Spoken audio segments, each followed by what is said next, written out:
You may wonder what's going on here. What I'm going to do is show you how to tie a bobber stop knot. And that bobber stop knot is the knot that I use in archery. That was one of the first knots I learned to tie as I was a kid, and that wasn't for archery, it was actually for bobber stops on fishing line. Once we graduated away from using dental floss to tie our peeps in, I adopted the bobber stop knot to do that. Once we got away from brass knocks for a knock set, I adopted the bobber stop knot to do that also. So stick around, I'm going to show you how to tie it in the archery aspect of it. Plus I'll also show you how to tie it for an actual bobber stop in case you're fishing. What we have here is a simple piece of rope. And this rope has twists in, just like our string or cable would have in it.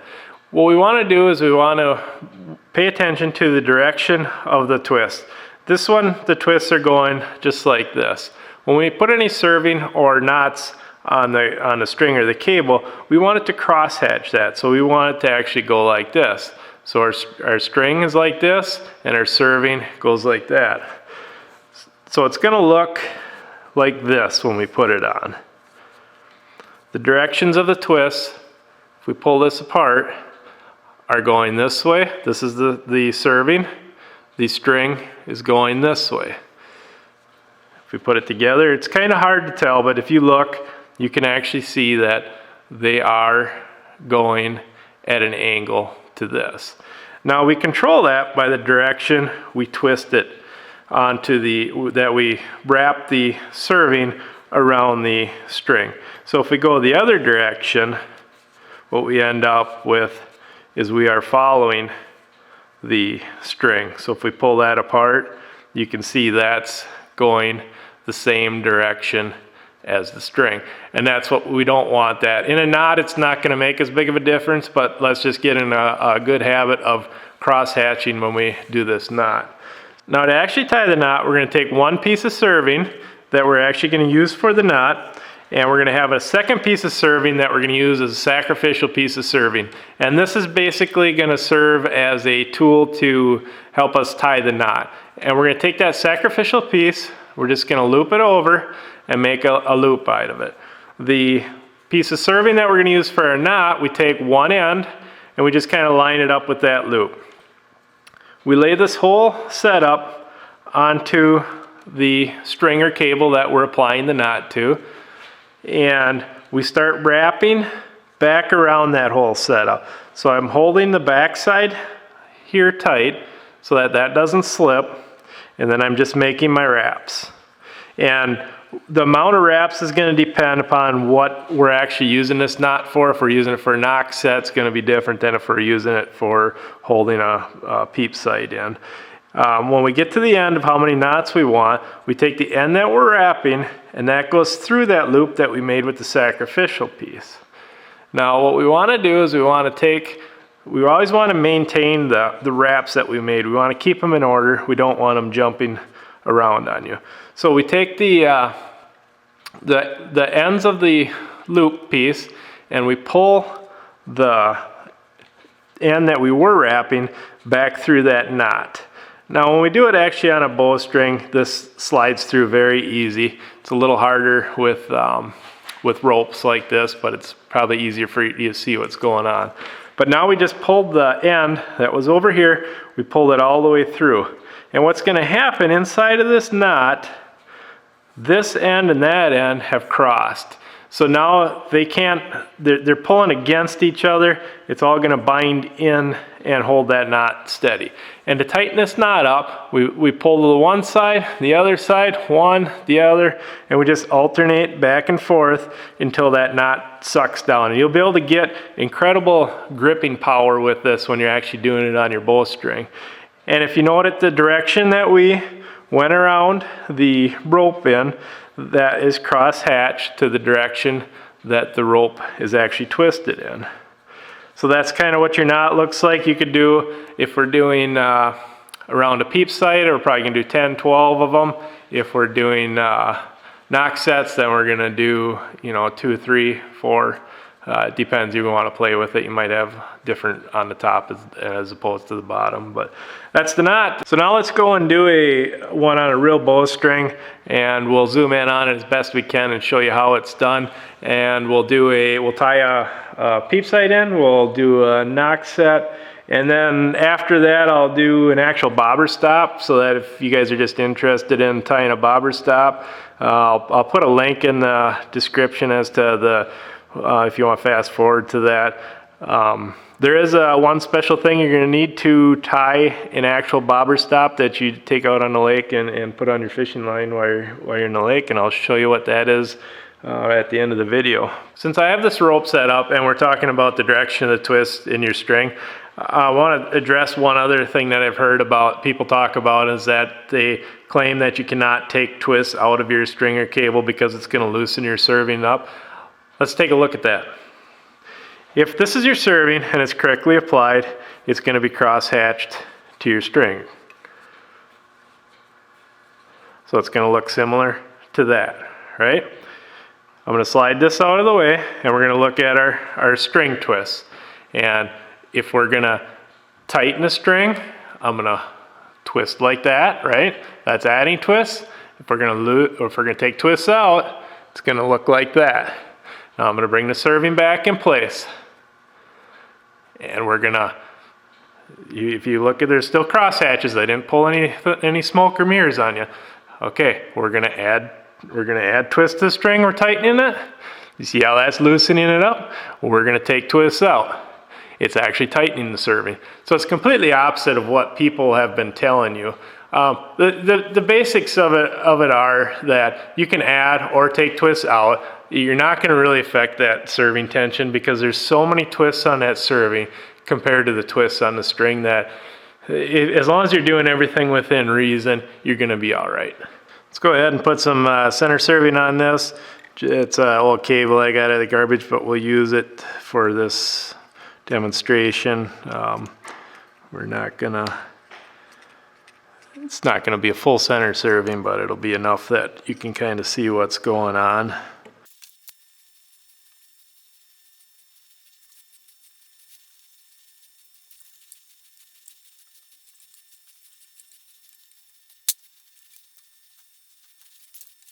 Okay, now we have our center serving on. What we're going to do is go ahead and install our Nock set. I'm going to point out a couple things before we get going. As far as the material I like for the knots, I like a higher quality serving material. I think it just makes a nicer looking knot. It pulls a little bit tighter and it's just a lot cleaner. This is Angel Majesty. It's weaved really tight, and I believe they actually put some sort of a coating on it. Some of the cheaper ones that you might find are like this is a poly grip, and this is Diamondback, and you can see the weave on it is a lot looser. And when you do knots with this stuff, it just doesn't lay down quite as nice, where you get the nice rolls to it. It works, but it's I would spend a little bit extra money. Again, we have the serving material that we're going to use for actually making the knot out of, and we have the sacrificial one, and our serving is knotted this way. So when we look at this, we want to wrap our string from front to back when we do our knot. So we have the loop in the sacrificial one. We've just folded over, made a loop. We want to leave a tag end out of the serving material. Leave it long enough so that you can grab it with your fingers.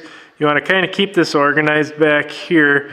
You want you don't want to get knots going on back here. And again, we said we're going to wrap from the front to the back.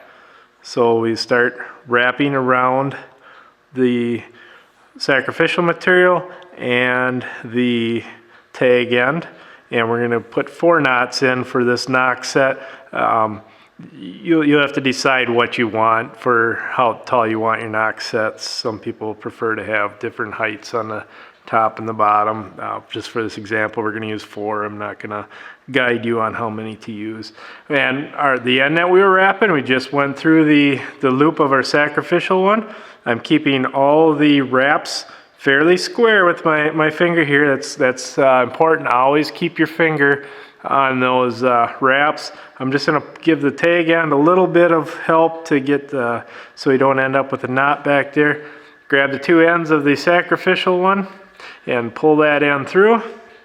Still keep your finger on there and start tightening that up. Now once you get it to this point, you can kind of move it around. You can pull your finger off, and I wasn't counting, we ended up with 3 on there, but that's all right for the sample.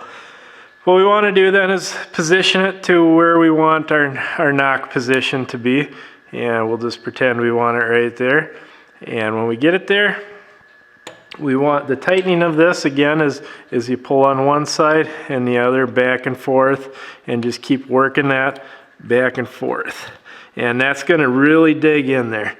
And once it's all tight, and I pulled pretty hard. I mean, I didn't cut my hand open, but it's you can definitely feel it. Cut these off, and then we'll burn those. And we want to do our burning, if we can, if this is the side of the string where our knock would actually, the ears would actually be on this side. That's where we want it. We really wouldn't want to put it up front. It would be all right. It'll smash in. It actually, after you shoot it a while, it just looks like one blob of stuff on there. So then we'll go ahead and we'll do the same thing on the bottom.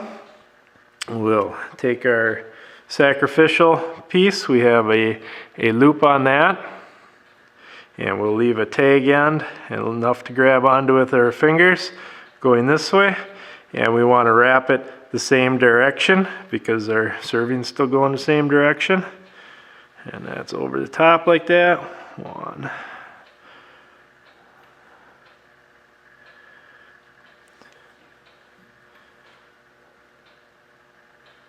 And then we'll go back through the sacrificial and we'll pull it through. Again, I kept everything kind of straight with my hand. I never let go of the wraps. When we pull it tight, we want to make sure they're kind of in line.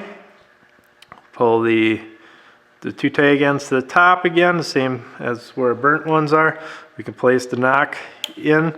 And for a brand new knock set, I would set it up a little bit loose, because when you put a standard D loop on, the angle of that D loop pulling is going to compress your serving, and it's also going to, so the knock sets are going to go together, because what they're actually on your serving and all that compresses.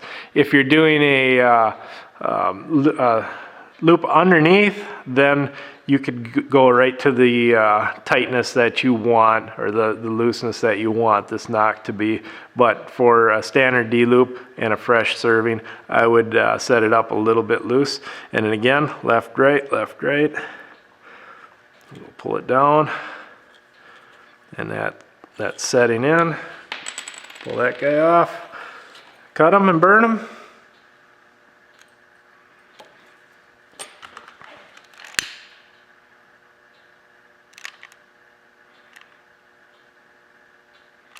And there you have your knock set.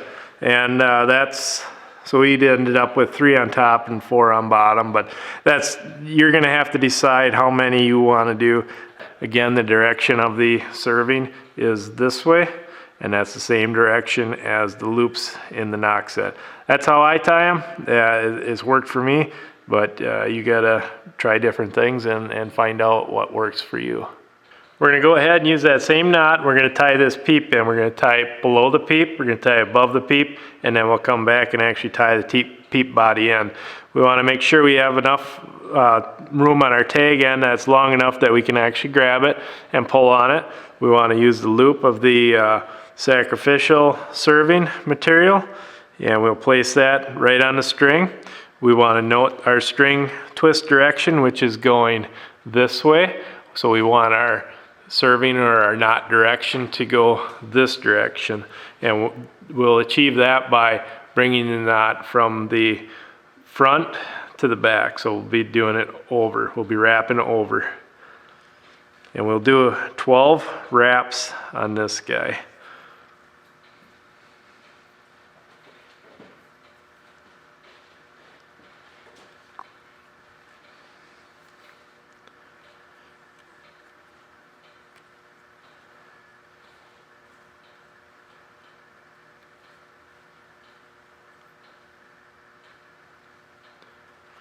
So we have 12 there, and we never let this loop end twist. We didn't let this twist. And after our 12, we'll bring the end that we were wrapping back through that loop. I've never let go of these, so we'll want to take a look at them and make sure they're in pretty good order before we go ahead and pull this through. And we'll grab the ends of the sacrificial serving, pull it through, and give each end a little tug. And then what we'll do is we'll grab it and work from left to right. We'll get this about where we want it in relationship to the Peep. This knot will really cinch in there. That's about the distance I want it. And we will, again, left and right. And I'm pulling pretty hard on that. But as you can see, that knot just cinches right into the string itself. And it's not going to move on you when you're shooting this. And then we'll cut the tag ends. And we will not burn these since they're right next to the string itself. You would probably damage the string if you tried burning those. Now we'll go ahead and we'll do the same thing on the top. We're going to go the same direction. We're going to work our way that way, and we're going over the top of the string.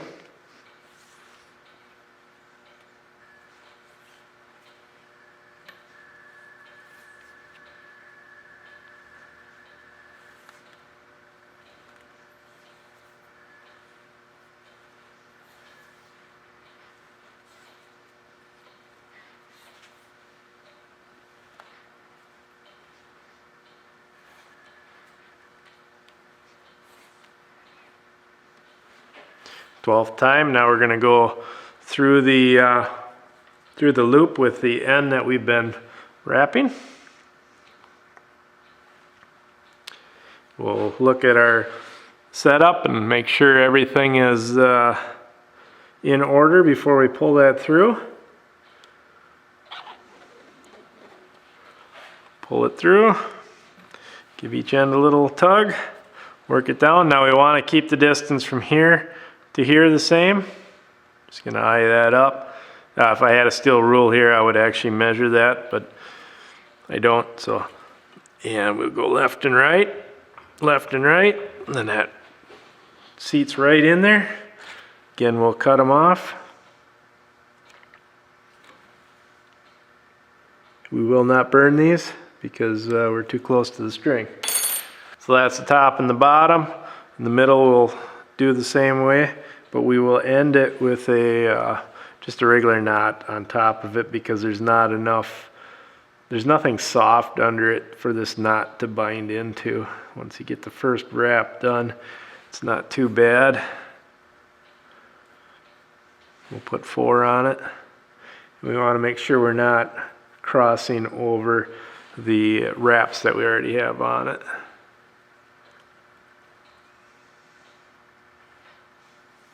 Once we get the 4 on that we want, we will go through the hole.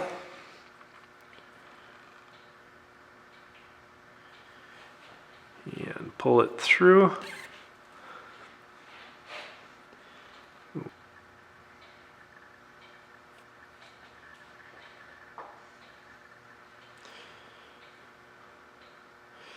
We'll pull it tight.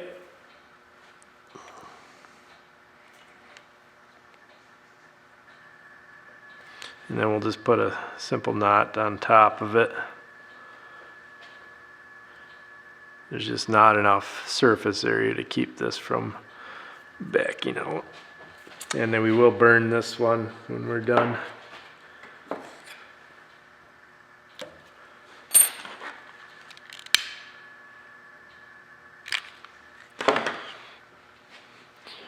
And that is how I use the bobber stop knots to tie a peep in.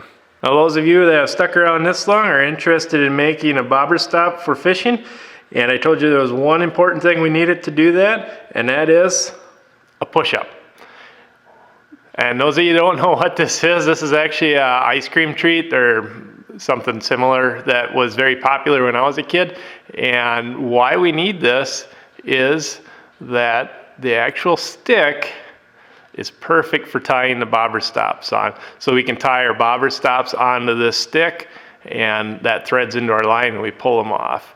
You can get other tubes, but it's a lot funner having a push-up. Now I'm not gonna let this push-up go to waste. I'm gonna eat that and I'll be right back. All right, we're back. I got that push-up finished. I saved the straw or the tube out of it. You could use any tube that's of similar size. We're gonna use our serving material for pulling the knot through, and for the actual knot, we're gonna be using a braided fishing line. If you don't have braided fishing line and you have some archery stuff, the serving material would work, but I would recommend going down to the poly grip or the diamondback that's a little bit softer than like the angel that we're using. That way when you slide it on your fishing line, you're not gonna actually heat the line up as you pull it.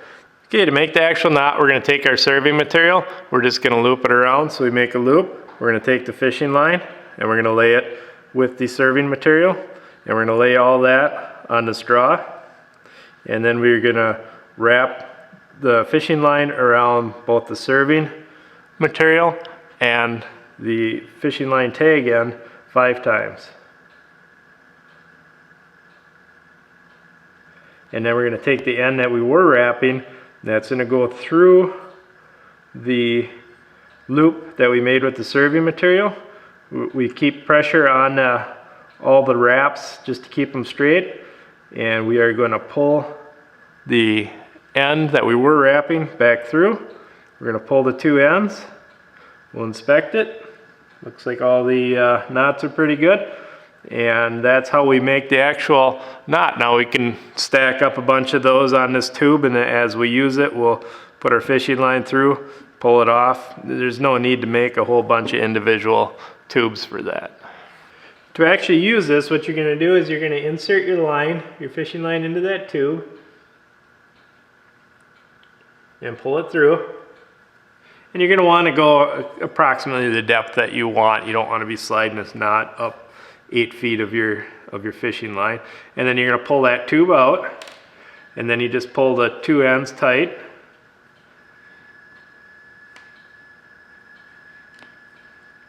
And that actually, then you can get rid of that tube. Now that you have the knot tied onto the fishing line, we just come in and we trim the ends off. That way the knot will actually roll up into your reel and not cause problems. Now, some have beads. You can put a bead on after that. It all depends on the way your bobber looks like. Like this bobber on the end here does not have a very big hole going into it, so we could run this bobber without a bead. This bobber here, I would probably put a bead on it because it's probably going to want to get caught up in this configuration where it clips onto the line. The beads you could find anywhere. They're pretty cheap yet, but then once you have a bead on, if you're going to run the bead,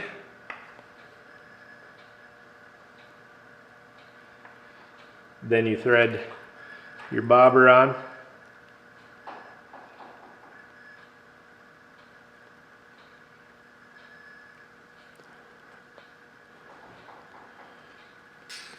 And then your hook, line, and sinker go on the end of there just like you normally would. And that allows your bobber, you can set the depth by pulling this up or down. Once you have the depth set, then this little knot will reel up into your reel, and you can actually fish a lot deeper with the bobber. That's the whole advantage of using the slip bobbers. But that's how we tie the knot on a bobber. Now if you want to get a little tricky and you got winter and you're not fishing, you could just tie one right on the end of a bobber so you're ready to go. You just slide your line in, pull it back, tighten the knot up. It's all right there ready to go. So you can go through your whole box this winter and put knots on them. So I hope you got something out of this video, whether you're fishing or if you're tying some peep in or tying a Nock set on your bow. It's just another tool that you can put in your toolbox, whether it be in your mind or actually bookmark the video so that you can come back to this when you need it someday. I hope to be doing a few more of these videos in the future, so keep an eye out for them. Until then, keep shooting, or if you're a fisherman, just keep jiggling your jiggle stick. This video is brought to you by Lucky Stops. If you're into archery, stop by our website, check us out, see what we do. Thanks.